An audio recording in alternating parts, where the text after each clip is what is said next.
اعوذ بالله من الشیطان اللعین الرجیم.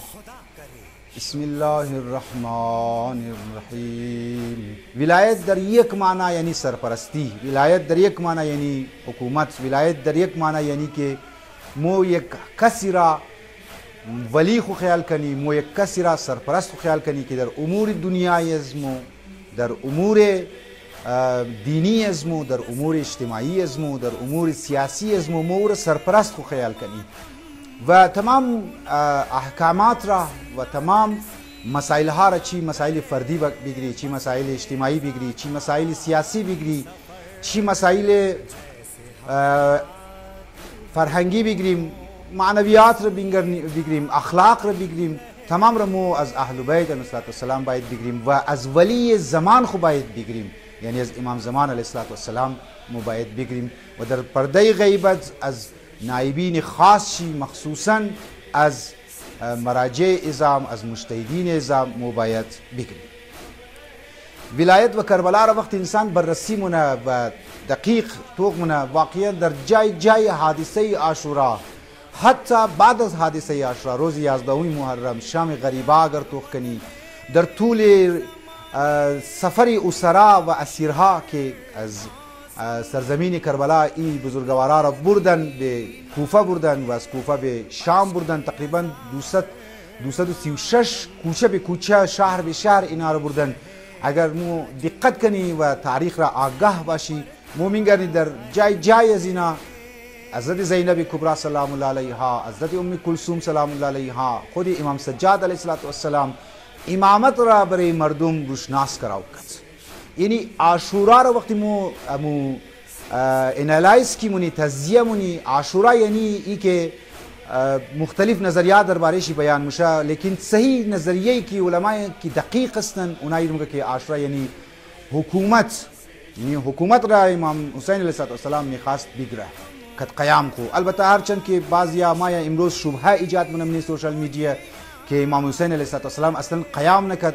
نه عزیزان گرامی، اونا قیام را معنیش نفهمیده. قیام فقط در از اینکه یک مسلح شده بوره، در فوج داشته باشه برای یک ملک دیگه چرایی کنه، این میگه قیام یا انقلاب.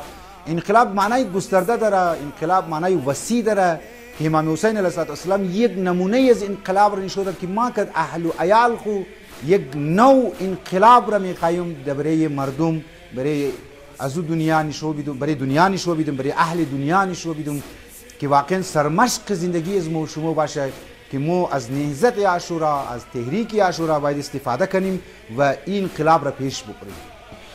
واقع عاشورا اوج ولایت مداری و ولایت پذیری حضرت زینب کبری هم بود. یعنی این برای خواهرها هست پیغام.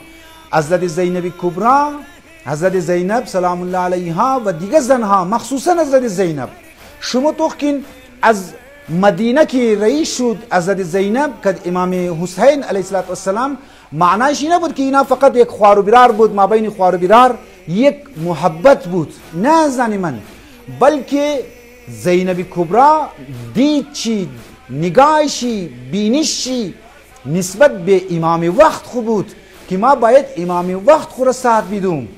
شوهر خو میگه ما باید برم کد امام خو و الا کی فرزند خو اله بیده. هرچند که انسان که برار خو شدیدترین محبت داشته باشه، او خانه و کاشانه خو اله نمیده برده یک سفری خطرناک، در یک سفری که مشکلات، پر از مشکلات، کوهی از مشکلات، که ما در خدمت عزیزان گفته بودم که امی حضرت زینب سلام الله علیها وقتی آپس در مدینه میرسه در 40 مومینگرنی که موهای سرش سفید شده، قدش خمیده شده، کمرش خم شده.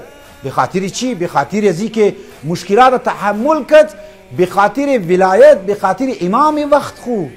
خواهرای عزیز، زینبی کردارها شما باید توجه داشته باشیم به سیرت عزیز بزرگوار زینب دختر علی که چطور امام وقت خو را مطیعی بود.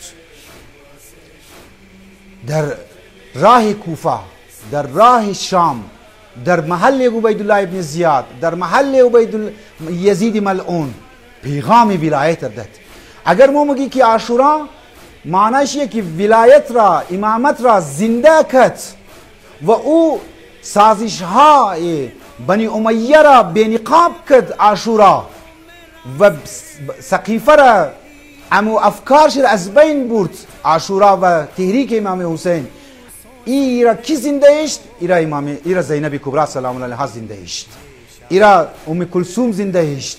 ای نکته امامت را عزیزان من، برادران من، مصیبت ها را، مشکلات را تحمل کرد، پیغام امامت را برش در هیچ صورت کوتاهی نکرد. خصوصا وقتی ما سیره حضرت ابوالفضل عباس میگنی که در مقابل امام خو، در امام وقت خو او فداکاری را نشودد، او وفاداری را نشودد، او ولایت مداری و ولایت پذیری را وقتی که نشودد، امام سجاد علیه السلام به خاطر امزی ولایت مداریشی مطیع امام وقت خو میگه که در روز قیامت تمام شهدا در دنیا تمام که شهید شده اونها مقام و منزلت حضرت ابوالفضل عباس برش غیبته مخوره.